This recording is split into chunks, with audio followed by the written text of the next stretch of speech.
ओम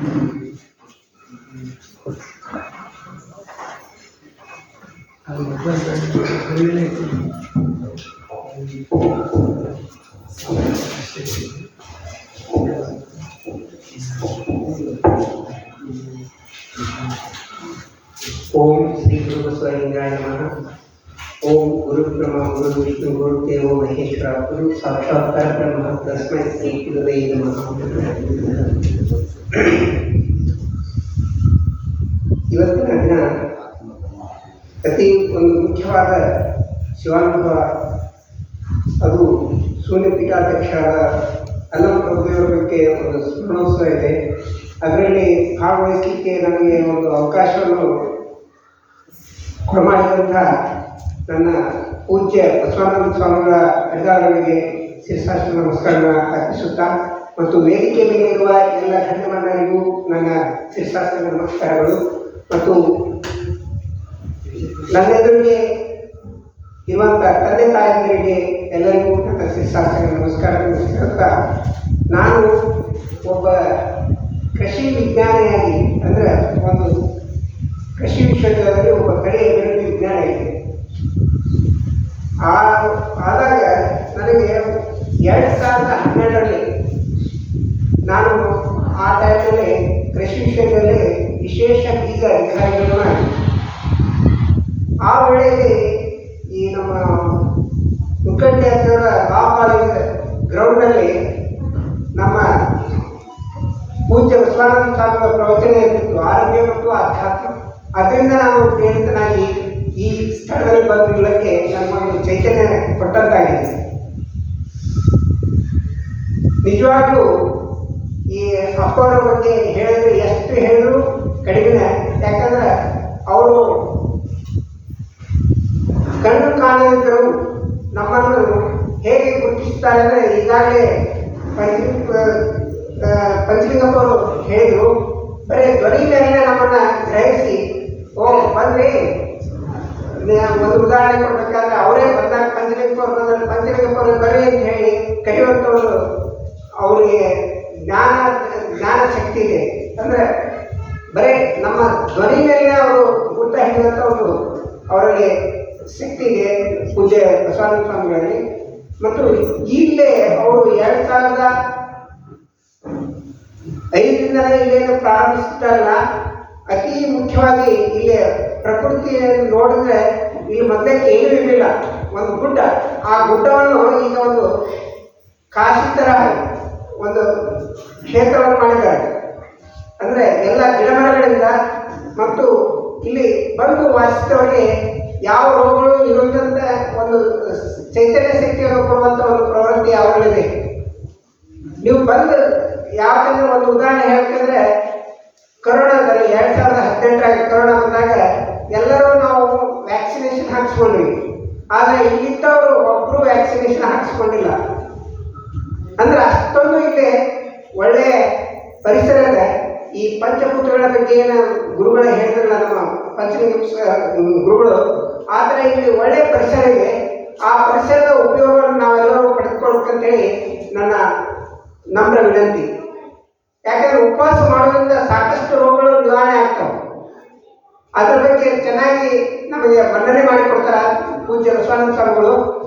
ಅಲ್ಲದೆ ನಮ್ಮಲ್ಲಿರುವ ಸಕ್ಕರೆ ಮತ್ತು ಈ ಹೃದಯ ರೋಗ, ಹಾರ್ಟ್ ಏನು ಪ್ರಾಬ್ಲಮ್ ಇರ್ತಲ್ಲ, ಅದಕ್ಕೂ ಕೂಡ ಒಳ್ಳೆಯ ಒಂದು ನಮಗೆ ಸಲಹೆ ಕೊಟ್ಟು ಅದನ್ನು ನಿವಾರಣೆ ಮಾಡುವಂಥ ಒಂದು ಇದ್ದಾರೆ. ಅಲ್ಲದೆ ಕ್ಯಾನ್ಸರ್ ಮುಕ್ತಗಳನ್ನು ಮಾಡಿದ್ದಾರೆ ಅವರು ಎಷ್ಟೋ ಜನರಿಗೆ. ಈ ಥರ ಒಂದು ಈ ಪ್ರವೃತ್ತಿ ಅಂದರೆ ಇಲ್ಲಿ ಒಳ್ಳೆಯ ಪರಿಸರ ಇದೆ, ಅದರ ಉಪಯೋಗ ತೆಗೆದುಕೊಟ್ಟು ನಾನು ಇಲ್ಲಿ ಬಂದ ನಂತರ ನನಗೂ ಕೂಡ ಸಂಧಿವಾತ ಇತ್ತು. ಅಂದರೆ ಆಕ್ಸಿಡೆಂಟ್ ಆಗಿ ನನಗೆ ಸಂಧಿವಾತ ಕೂಡ್ಕೊಂತು. 2004ರಲ್ಲಿ ನನಗೊಂದು ಸಿವಿಯರ್ ಆಕ್ಸಿಡೆಂಟ್ ಆಗಿ ಕಾಲ ಹೊರಗಡೆ ಬಿದ್ದಿತ್ತು. ಅದನ್ನು ಕೂಡಿಸಿದ ಮೇಲೆ ನಾನು ಒಟ್ಟು ನಡೆದಾಡಲಿಕ್ಕೆ ಒಂದು ಅವಕಾಶ ಸಿಕ್ತು.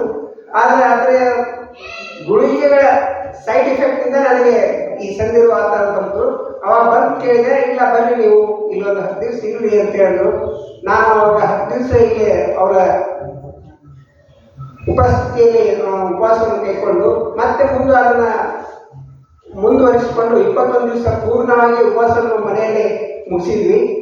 ಅದರಿಂದ ನಮಗೆ ಆರೋಗ್ಯ ಸುಧಾರಿಸ್ತದೆ. ಅಂದರೆ ನಮ್ಮ ಮೈಕೈ ನೋವು ಕಡಿಮೆ ಆಯಿತು. ಅಲ್ಲದೆ ನಮಗೆ ಎಲ್ಲರೂ ಏನಂತಾರೆ, ಉಪವಾಸ ಮಾಡಿದರೆ ನೀವು ಕ್ಷೀಣ ಆಗ್ತೀರಿ, ನಿಮ್ಮ ಅಶಕ್ತರಾಗ್ತೀರಿ ಅಂತ ಹೇಳ್ತಾರೆ. ಅಶಕ್ತರಾಗೋದ್ರಲ್ಲಿ ನಾವು ಇನ್ನಷ್ಟು ಬಲಿಷ್ಠರಾಗ್ತೀವಿ, ಚೈತನ್ಯ ಆಗುತ್ತೆ ನಮ್ಮಲ್ಲಿ. ಆ ಒಂದು ಗುಣಧರ್ಮ ಈ ಉಪವಾಸದಿಂದ ಸಿಗುತ್ತಂತೆ ತಿಳಿಗೊಳಿಸುತ್ತಾ ನಾನು ನನ್ನ ಈ ವಿಜ್ಞಾನದ ಬಗ್ಗೆ ಸ್ವಲ್ಪ ತಮ್ಮಂದರಿಗೆ ಹಂಚಿಕೊಳ್ತಾ ಇದ್ದೇನೆ. ಇಲ್ಲಿ ಬಂದಿರುವಂಥ ರೈತ ಮಹಿಳೆಯರಿಗೆ ನನ್ನ ಒಂದು 2 ಸಲಹೆಗಳು. ಯಾಕಂದರೆ ನಮ್ಮ ಒಕ್ಕಲ್ತನ ಹೇಗಾಗಿದೆ ಅಂದರೆ ಈಗ ಯಾಂತ್ರಿಕವಾಗಿದೆ. ನಾವು ಮೊದಲಿಗೆ ಎಲ್ಲರೂ ಹೊಲದಲ್ಲಿ ದುಡಿದು ಕಷ್ಟಪಟ್ಟು ಆಮೇಲೆ ಪ್ರಾಣಿಗಳನ್ನ ಸಾಕ್ತಿದ್ವಿ. ಈಗ ಪ್ರಾಣಿಗಳನ್ನ ಸಾಕೋದೇ ಕಡಿಮೆ ಆಗ್ತಾ ಇದೆ ನಮಗೆ.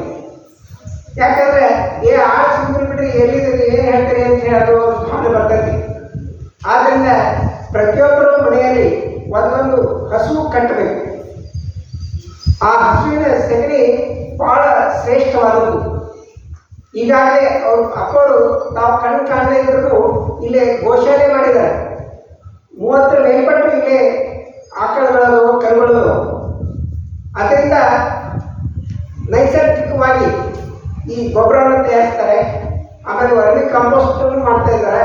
ಅಲ್ಲದೆ ಈ ನೇಚರ್ ಇಲ್ಲೇನು FIM ಅಂತ ಹೇಳಿ ಬರ್ತೈತಲ್ಲ, ಅಂದ್ರೆ ಫಾರ್ಮ್ ಆ್ಯಂಡ್ ಮೆನ್ಯೂರ್ ಅಂತ ಹೇಳ್ತೀವಿ, ಅದನ್ನು ಇಲ್ಲಿ ತಯಾರಿಸ್ತಾರೆ. ಅದನ್ನೇ ನಮ್ಮ ಕ್ಷೇತ್ರಗಳಿಗೆ, ಅಂದರೆ ಈಗಾಗಲೇ ಅಪ್ಪರು ಒಂದು 11 ಎಕರೆ ಹೊಸ ಕ್ಷೇತ್ರ ತೆಗೆದುಕೊಂಡಿದ್ದಾರೆ. ಅಲ್ಲಿ ಯಾವಾಗಲೂ ಸಾವಯವ ಉಪಯೋಗ ಮಾಡಿ ಬೆಳೆಗಳನ್ನು ಬೆಳೀತಾ ಇದ್ದಾರೆ.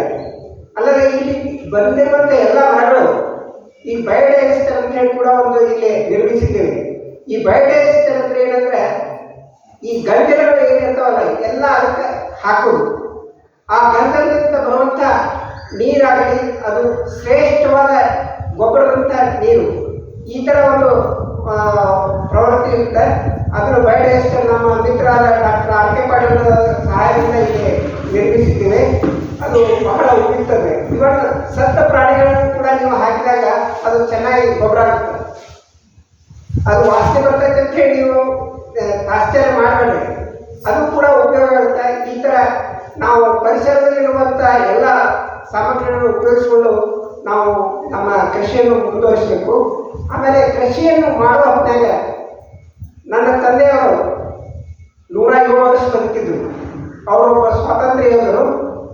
ಅವರು ಸ್ವಾತಂತ್ರ್ಯ ಚಳವಳಿಯಲ್ಲೇ ಸಾಕಷ್ಟು ತಮ್ಮ ಸಾಧನೆಗಳನ್ನು ಮಾಡಿ ರೈತರಿಗೆ ನಮ್ಮ ಊರಲ್ಲಿ 1963ರಲ್ಲಿ ನಾವು ಹುಟ್ಟಿ ಒಂದು 7 ವರ್ಷ ಆಗಿತ್ತು. 63-64ರಲ್ಲಿ ಮೊಟ್ಟ ಮೊದಲನೇದಾಗಿ ಬೀಜೋತ್ಪಾದನೆ ಕೈಗೊಂಡು ಅವರು ಶಿಕ್ಷಕರಾಗಿದ್ದರು. ಅದರಿಂದ ಸ್ವಾತಂತ್ರ್ಯವಾಗಿ ಹೀಗಾಗಿ ಒಕ್ಕಲ್ತನಕ್ಕೆ ಬಂದು ಒಕ್ಕಲ್ತನದಲ್ಲಿ ಬೀಜೋತ್ಪಾದನೆ ಕೈಗೊಂಡು ಉಳಿದ ರೈತರಿಗೂ ಅದರ ಮನ್ನಣೆ ಮಾಡಿಕೊಡ್ತಿದ್ರು. ನಾನು ಹೇಳೋದಿಷ್ಟೇ, ನಿಮ್ಮ ಬೀಜಗಳನ್ನು ನೀವೇ ಕಾಯ್ಕೊಳ್ಕೊಳ್ಬೇಕಂತ ಒಂದು ನನ್ನ ಸಲಹೆ. ಯಾಕಂದರೆ ನೀವೆಲ್ಲರೂ ನೋಡಿದ್ರಿ, ಮೊದಲಿಗೆ ರಾಶಿ ಮಾಡುವ ಹೊತ್ತಿನಾಗ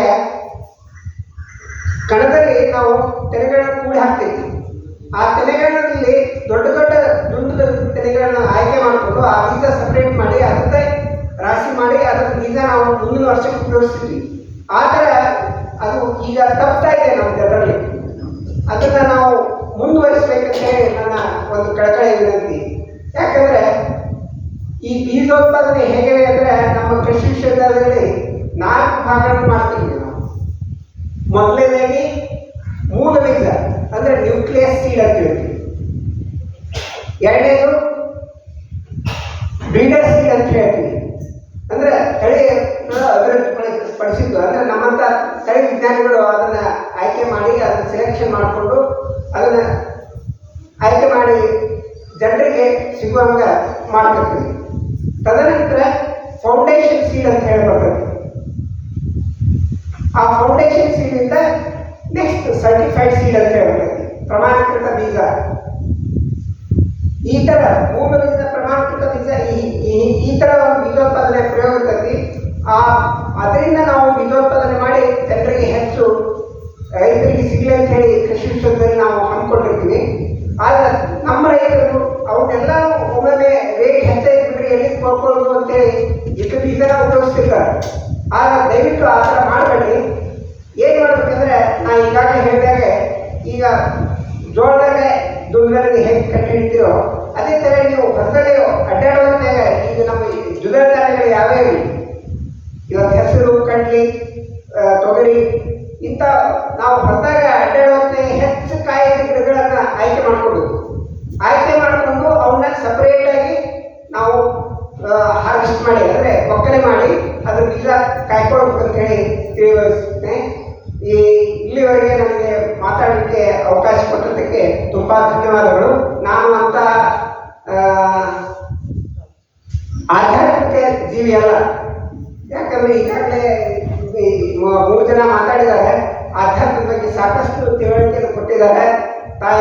ಸುಜಾತ ತಾಯಿಯವರು ಮತ್ತು ಪಂಚಲಿಂಗಪ್ಪ ಅವರು ಮತ್ತು ನಮ್ಮ ಬಸವಂತಪ್ಪ ಅವರು ಚಕ್ರಸಾಲೆ ಇವರೆಲ್ಲರೂ ಒಳ್ಳೆಯ ತಮಗೆ ಆಧ್ಯಾತ್ಮದ ಬಗ್ಗೆ ತಿಳಿಸಿಕೊಟ್ಟಿದ್ದಾರೆ. ನಾನು ಆಧ್ಯಾತ್ಮಿಕ ಜೀವಿ ಅಲ್ಲ, ಒಬ್ಬ ಕಾಯಕ ಯೋಗಿ. ನನ್ನ ಒಂದೆರಡು ಮಾತುಗಳನ್ನು ಇಲ್ಲಿ ಮಾತನಾಡಲಿಕ್ಕೂ ಅವಕಾಶ ಕೊಟ್ಟದಕ್ಕಾಗಿ ತುಂಬ ಧನ್ಯವಾದಗಳನ್ನು ಹೇಳ್ತೇನೆ.